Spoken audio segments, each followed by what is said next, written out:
এক্সারসাইজের নামে ভোরে এরকম চিৎকার করলে মহল্লার লোকজন চলে আসবে, পরে তারা আমাদের বিরুদ্ধে অভিযোগ করবে। আপনি বাদ দেন এগুলি। ভিতু রানা? আমি এই রানা ভিতু? বন্ধুর বিপদে যে সাহায্য করে না, উল্টা মজা লয়, তার আর আমি কি কমু? তুমি যেমন আঘাতে মাটিতে পড়ে যাবে তা তো আমি বুঝি নাই। সামান্য আঘাত করতেছো তুমি? এই সামান্য আঘাত তোমার একটুখানি দেই, দেহ পারে কেমন লাগে? আমি যদি আমার এই নতুন মোবাইলটা না চালাতে পারি তাহলে না পারবো, তবুও এটা আমি তোকে দিতে পারবো না। কেন? কেন সেটাও তোকে বলা যাবে না। लैपटॉप पे टीवी कार्ड लगे हिंदी फिल्म देखूंगा। চাপা না, আমার নাম চাপা না, আমার নাম হচ্ছে চাপা। চয় চন্দ্রবিন্দু আকার পয়কার পা, চাপা।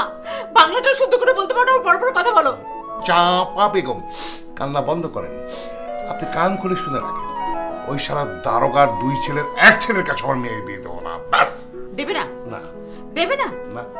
এই বুদ্ধি নিয়ে তুমি বিশিষ্ট ব্যবসায়ী না? আরে এই জন্য তো তোমার ব্যবসা লাটে উঠছে। শোনো, তোমাকে তোমার মেয়ের বিয়ে দিতে হবে না। আমার মেয়ে আমি বিয়ে দিব, আমি সবকিছু করবো। দ্যাটস ফাইনাল, ওকে? খালি গন্ডগোল আর গন্ডগোল, ঘরে থাকলেই গন্ডগোল, সারা ঘরেই থাকুন না। গন্ডগোল? বাড়িতে গন্ডগোল? হ্যাঁ। আরে গন্ডগোল হচ্ছে তোমার মাথায়। আমার মাথায়? হ্যাঁ, তোমার মাথায়, তোমার চোখে, সব জায়গায় গন্ডগোল। তোমার হিসেবে গন্ডগোল। মনে নেই তুমি কি বলেছিলে? ভুলে গেছো? আরে তুমি তো একদিন বলেছিলে যে ঘুষখোর দারোগার দুই ছেলের মধ্যে যেই ছেলেটি বেশি যোগ্য তার সঙ্গে আমাদের চুমকে বিয়ে দিবে। আর এত তাড়াতাড়ি সবকিছু ভুলে গেলে?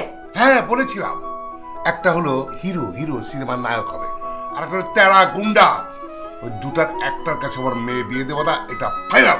ব্যাস, তাহলে তো অঙ্ক আর হিসেব মিলেই গেল। ওই রানার সাথেই আমাদের চুমকির বিয়ে হবে। এই ক্ষেত্রে তোমার হিসাবে গন্ডগোল। সে হলো তেরা আর তুমি হলো চাপা। ওই তেরা জামাইকে সামাল দিতে গিয়ে আমার ব্যবসা লাঠে উঠবে। আরে তুমি তো আবার কোনো হিসেব নিকেশে বুঝলে না। আমি একটা অঙ্ক কষেছিলাম। অঙ্ক বুঝছো? অঙ্ক। এই যে তুমি ব্যবসা করো, তাই না? ব্যবসার জন্য তোমাকে কত জায়গা দৌড়াদৌড়ি করতে হয়। তোমার কাছে চাঁদাবাজিরা আসে, চাঁদা চাওয়ার জন্য সন্ত্রাসী গুন্ডা ডাকা চারপাশে ঘোরাঘুরি করে। আর সমাজে বসবাস করতে গেলে একজন দারোগার সঙ্গে পরিচিত থাকা, আর সেই যদি আমাদের হয় বিয়াই, তাহলে বুঝো এই পুলিশ, দারোগা, জেল, হাজত সমস্ত কিছু তোমার দুই পকেটের মধ্যে থাকবে। আচ্ছা তুমি ব্যাপারটা মাথায় নিলে না? দেখি দেখি তোমার শাড়ির আঁচলে কেউ কিছু বেঁধে রেখেছে কিনা। না না, এখন তো কিছু বাঁধে না, সব আলমারিতে তুলে রাখে। তুমি দেখে দাও, আমার মেয়েকে আমি সুপাত্রে বিয়ে দেবো। হ্যাঁ। হ্যালো রেহান, তুমি তোমার ব্যবসা 12টা বাজাবে।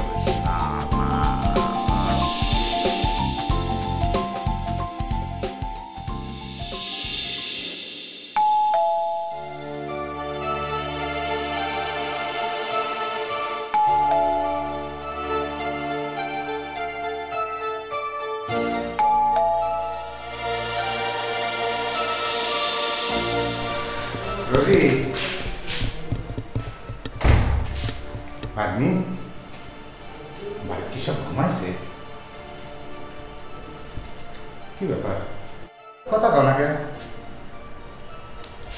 বুঝেন না সবাই ঘুমাইছে কিনা, কি করতেছে? কি করবো কও?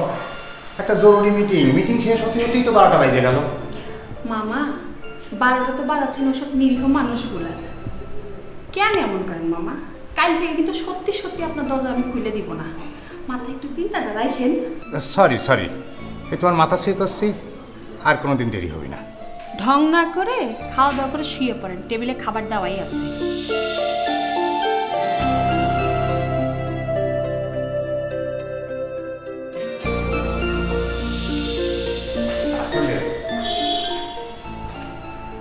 আসলে এখন জবর ভাগ্নি পাইছি। আরে আমার ওই 3টে ভাগ্নির জায়গায় যদি একটা ভাগ্নি থাকতো, সেও মনে হয় আমাকে এত আদর খাতির করতে না। আর যদি এই ভাতটা টেবিল রেডি করে না থাকতো, তাহলে তো সারা রাত আমার কপালে মশার কামড় ছাড়া আর কিছুই জুটতো না। তাই হাতটা ধুয়ে আগে সাথে খাই।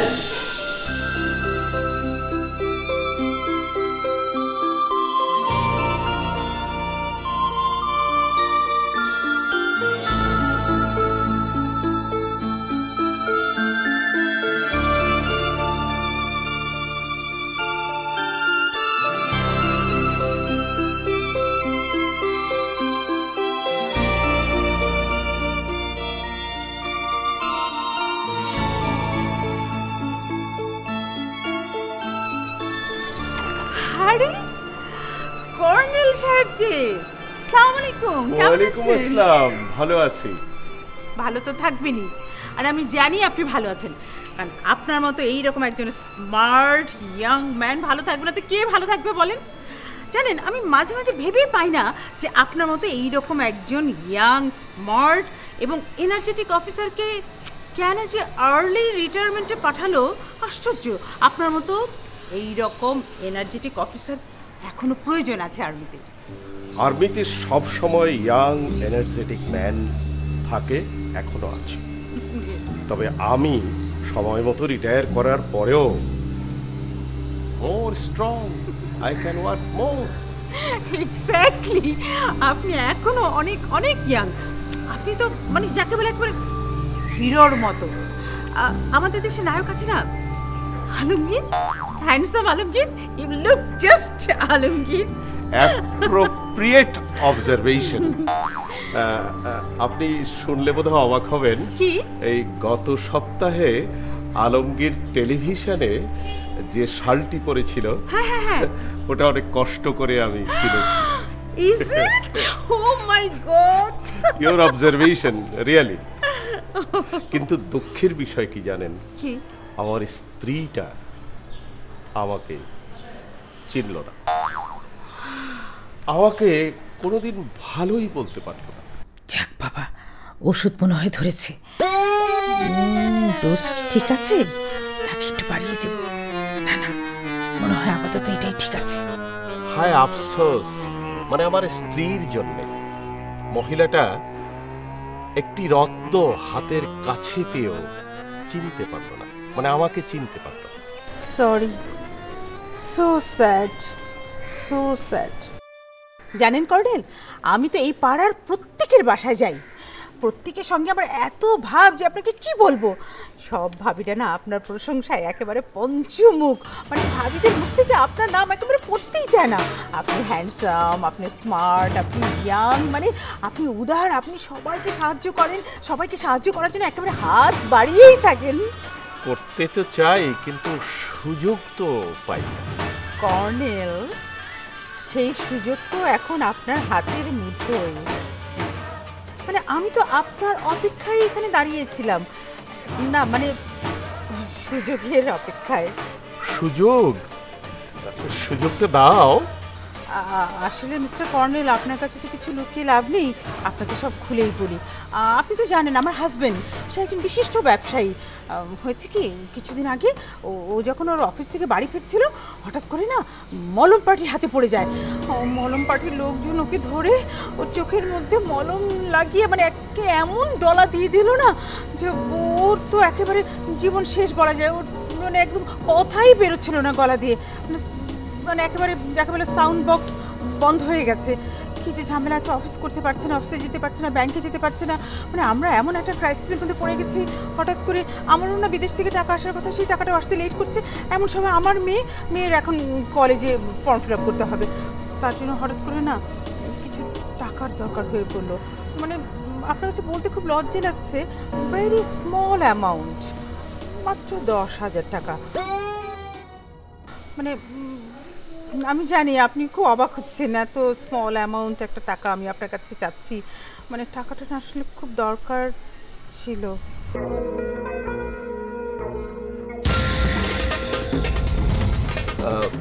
10,000 টাকা? হ্যাঁ দেখুন না, মাত্র 10,000 টাকা। মানে আমার না এই টাকাটার কথা আপনাকে বলতে ভীষণ লজ্জা লাগছে, কিন্তু কী করবো, আপনার মতো মানুষের কাছেই টাকাটা চাওয়া যায়। আপনি যদি দিতেন, মনে করেন 3-4 দিনের মধ্যে আমি আপনাকে টাকাটা ফেরত দিতে পারবো। ঠিক আছে, তাহলে আমার বাসায় চলো। না না না, কী বলছেন আপনি কর্নেল? বাসায় যাব না, মানে আসলে ভাবির সঙ্গে আমার এত মানে ইন্টিমেট সম্পর্ক। আপনার বাসায় আপনার বোন আছে, ছেলের বউরা আছে, মেয়ে আছে, ওরা সবাই জানুক, আমি সেটা চাই না। মানে আমি ভীষণ লজ্জায় পড়ে যাব। আসলে আমি বলছিলাম কি, টাকাটা আপনি আমাকে গোপনে গোপনে দিয়ে দিলেন, আমিও গোপনে আপনাকে ফেরত দিয়ে দিলাম, ব্যাস কেউ জানলো না, শুধু আপনি আর আমি। ঠিক আছে, তাহলে আমি নিজেই না হয় তোমার বাসায় এসে দিয়ে যাবো। ওকে, থ্যাংক ইউ। আপনাকে না আজকে একদম আলমগীরের মতো লাগছে, মানে এত স্মার্ট লাগছে, এত সুন্দর লাগছে, Very good. মনে হচ্ছে নজর যেন না লাগে। চাপা, তোমার রুচি কিরকম? এরকম একটা বুদ্ধিশুদ্ধিহীন লোকের সাথে তুমি কথা বলতেছো? হায় রে ঘুষখোর দারোগা, ঘুষ খেয়েছিলে বলে তোমাকে চাকরি থেকে বহিষ্কৃত করা হয়েছে, আর তুমি এখন নিজে নিজেই এসে চাপার বিউতি জালে ধরা দিলে। ভালো ভালো, খুব ভালো, এবার তোমার পালা। কি হলো, কথা বলো না কেন? আরে দারোগা দুলা ভাই, আপনি যে কি বলেন না, আমি কর্নেলকে কি বলছিলাম জানেন? কর্নেলকে বললাম, মিস্টার কর্নেল, এই সারা জীবন আর্মিতে লেফট রাইট করতে করতে আপনার মাথার বুদ্ধি হাঁটু নিচে নেমে গেছে। সত্যি তুমি এই কথা বলছো? একেবারে আমার মনের কথাটা বলছো। আরও কি বলেছি জানেন দুলা ভাই? আমি বলেছি যে আমাদের পাড়ায় যদি একজন বুদ্ধিমান মানুষ থেকে থাকে, সে হচ্ছে আমাদের দারোগা দুলা ভাই। যেমন বুদ্ধিমান, তেমন উদার, তেমনি হ্যান্ডসাম। কিন্তু উদার আর থাকতে পারলাম কই বলো? ওই যে রানী। হ্যাঁ, মানে আমাদের সবার প্রিয় রানী আপা। রানী আপা আমার জীবনটাকে একটা তছনছ করে দিল। আহা দুলা ভাই, এত আপসেট হবেন না তো। আরে তছনছ করতে দিন না, আরে তছনছ করলেও আপনার উদারতা এতটুকু কমবে না। এইটা ঠিক বলছো, এতটুকুও কমবে না। দুলা ভাই, এই যে আমি আপনাকে বললাম যে আপনি এত উদার, এত কিছু, এটার প্রমাণ লাগবে না? প্রমাণ ছাড়া কোনো কিছু হয়? কি প্রমাণ? চলো বলো, আমি এক্ষুনি প্রমাণ করে দিচ্ছি। দুলা ভাই আপনি না, আচ্ছা এরকম রাস্তার মধ্যে দাঁড়িয়ে এসব বলা যায় নাকি? তাহলে চলেন না কোথাও একটু বসি, গরম, মানে একটু এসির মধ্যে চাইনিজে গিয়ে বসি, বা পার্কে গিয়েও বসতে পারি অবশ্য।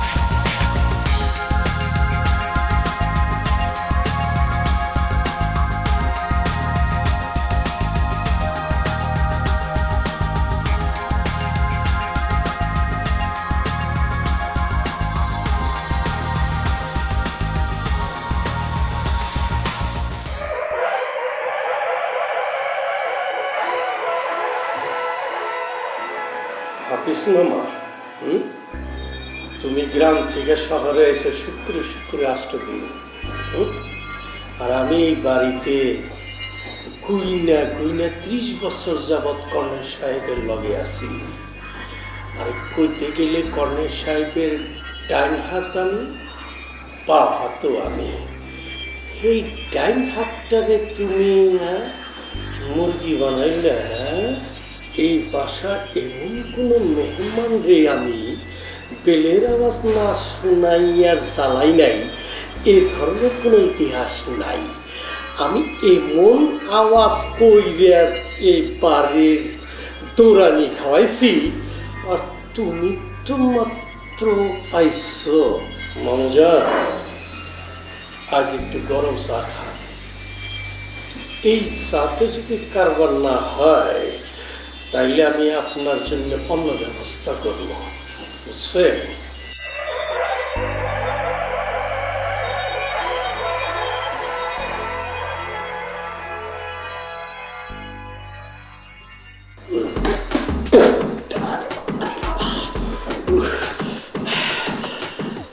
গ্রামের ভিতরে কোনো এটা স্পেশাল চা, আর স্পেশাল পাতি আমি বাজার থেকে আনছি।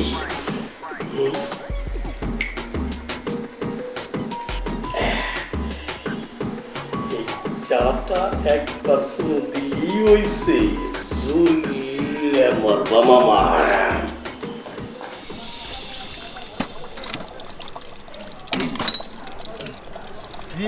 আজকে তো সকাল সকাল, তোর কোনো অসুবিধা? অসুবিধা তো আমার না মামা, অসুবিধা তো আপনার। ওই বেটা ইয়ার কি মানিস না, হাজলামি করিস, মস্করা। জি না, এটা মস্কারি করতেছি না। সাত সকালে বাইরেছেন, যা খাইবেন নিজের পয়সা। এখন তো আর তহিদরা নাই, আপনারা ফাও ফাও খাওয়াইবে। তা অবশ্য ঠিক, ঢাকার সাল ফল তো ঘুমতে উঠে সকালবেলা মেলা বেলায়, ওরা তো সকালে উঠতে পারে না। তো যাই, তো হাওয়া বাতাস খায় আসি। পুরান খাওয়ার বাত নাই, নতুন খাওয়ায় ঢাকা শহরটার পাশে আবার রাজু দেশপ্রেমিক।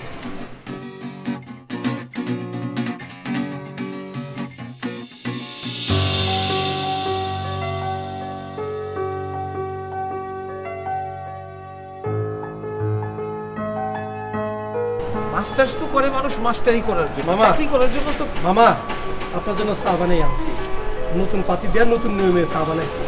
জীবনে একবার খাইলে মামা জীবনটা সার্থক। বহুত যত্ন সহকারে চাটা বানাইছি মামা আপনার দিকে। এই সময় চা? আমি কি তোমার চা দিতে কইছি? আরে মিয়া, আমরা দেশি গাঁও গ্রামের মানুষ, আমরা কি এত ঘন ঘন চা খাই না? পাইলে সকালে এক কাপ খাই আর সন্ধ্যা এক কাপ খাই, তাও চাকর বাকর বানায় দেয়। জানিও না কেমনে ভালো করে চা বানাইতে, আর তুমি চা লইছ। মামা অনেকক্ষণ ধরে চা বানাইছি, খাম না মামা? কইছি না আমি এরকম অসময় সময় চা খাইতে পারবো না। কি মুশকিলে ফেললেন মামা, হ্যাঁ? খাঁটি দুধ খাঁটি চিনি দেয়া আপনার লেগে আমি খাঁটি চা বানাইছি। এই চাটা না খাইলে মামা নষ্ট হয়ে যাইব যে। নষ্ট হবে কেন? আমাকে দাও। না, তোমারে দেওয়া যাইব না পামনি। স্পেশাল চা, স্পেশাল মানুষের জন্য তৈরি করা চা। মামা মামা খালি একটা চুমুক দেন, দেখেন কেমন স্পেশাল চা বানাইছি। কেমন তোর স্পেশাল চা দেখি? স্যার আপনাকে দেওয়া যাবে না স্যার। এ বাড়িতে স্পেশাল বলো ইম্পর্টেন্ট বলো, ওয়ান পিস আমি দে, চা দে। না স্যার, এই চা স্যার আপনি খাইলে স্যার আমার চাকরি থাকবে না। এই বেয়াদব, বেয়াদবি করবা না। দুলাভাইকে চাটা দাও না, উনি তোমার বেতনও বাড়ায় দিতে পারে। না স্যার, আপনাকে দেওয়া যাবে না স্যার। আমার শালা, আমার স্ত্রীর একমাত্র ভাই তোকে চা দিতে বলেছে বলে তোর বেতন বেড়ে যাবে। দে চাটা দে। স্যার আমার বেতন বাড়ানোর দরকার নাই স্যার, আমি প্রমোশন চাই না স্যার। কি বললাম? দে তোর স্পেশালটি দে। না স্যার, স্যার স্যার দে। স্যার স্যার সব ভেঙেছে, তোর বিচার হবে। তোর বেতন থেকে আমি কেটে নেব, তুমি বলো। জি অবশ্যই দুলাভাই, বেতন থেকে কেটে নেওয়া উচিত। জি বেতন থেকে কেটে নেওয়া ভালো, কিন্তু জীবন গেলে ভালো না স্যার। এখান থেকে জি স্যার। এখনই মুভ করো। অ্যাটেনশন। জি sir. Left turn. Okay sir. Left right left right left right left. বাবা, হাসিমার ব্যাপারটা পরে দেখা যাবে। এখন বলো তোমার ব্যাপারটা কি? আমার কি ব্যাপার? এই যে সুটেড পুটেড আবার পারফিউম, কি ব্যাপার বলো তো? সমস্যাটা কি? নায়ক আলমগীর। নায়ক আলমগীর? দুলাভাই, নায়ক আলমগীর আর নায়িকা শামালা কিন্তু আমার খুব প্রিয়। আপনি যেহেতু ওগুলোকে দেখা করতে চাইতেছেন, আমারও একটু সাথে করে নিয়ে যান। খুব ইচ্ছা করে একটু প্রাণ বইটা দেখুন। আমারে নিবেন না? তোরে নেব কোথায়? নায়ক আলমগীর দেখতে। নায়ক আলমগীর তো এখানে, এই যে নায়ক আলমগীর।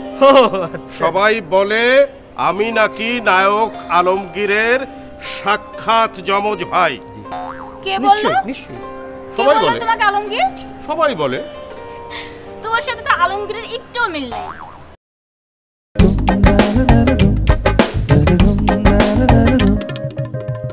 আকাশের নিচে মাটির উপরে আজব আজব কত মানুষ বাস করে।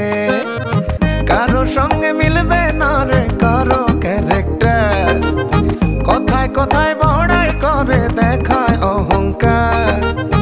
এদের গল্প নিয়ে আয়োজন তিন ভুবন, তিন ভুবন, তিন ভুবন, তিন ভুবন।